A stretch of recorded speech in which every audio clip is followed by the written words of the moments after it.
What up, people? It's your boy Jimmy, aka your guy to the Nile, at you this week with our Monday's mantra. Last week's topic was inspiration. As I stated last week, I think we all can relate to having been inspired by something, some place, or someone, and having that will or that desire to do as it pertains to that. And if you don't have that will or desire, then this week's topic may be good for you and really speak to you, as this week's topic is self-love.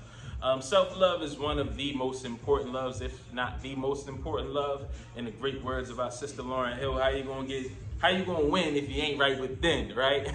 So if you don't know how to love yourself, how can you love others?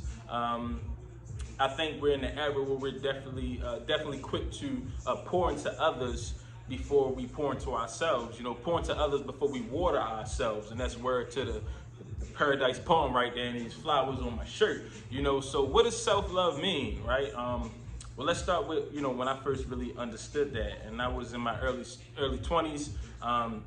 You know, had dated a couple of women, and I started, you know, just get frustrated with the situations I'd be in, and I had to really sit with myself and think, like, you know, well, what do you want? You know, what are you desiring to find in your person?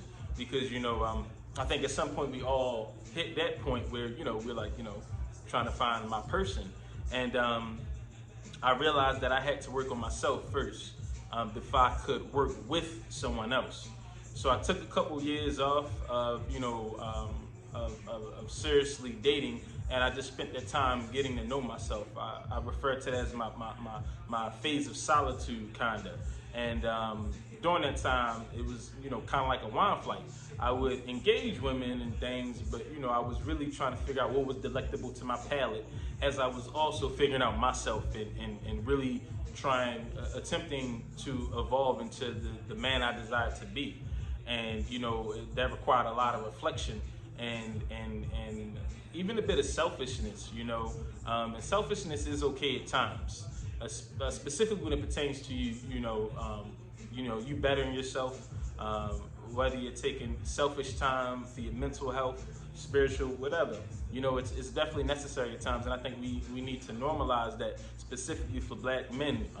You know, taking some time to be selfish and just better yourself.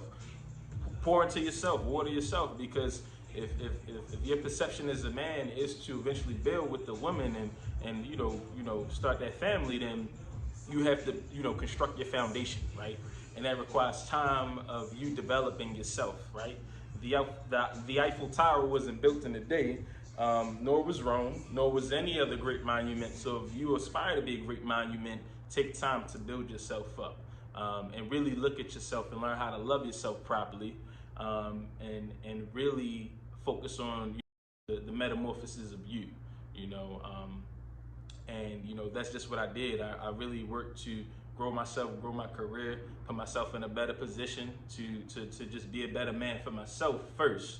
And, you know, honestly, once I did that, I looked up and boom, there my wife was, you know. So I think that when you are so focused on anything that's important to you, you will find yourself exceeding the expectations you had for the desired outcome.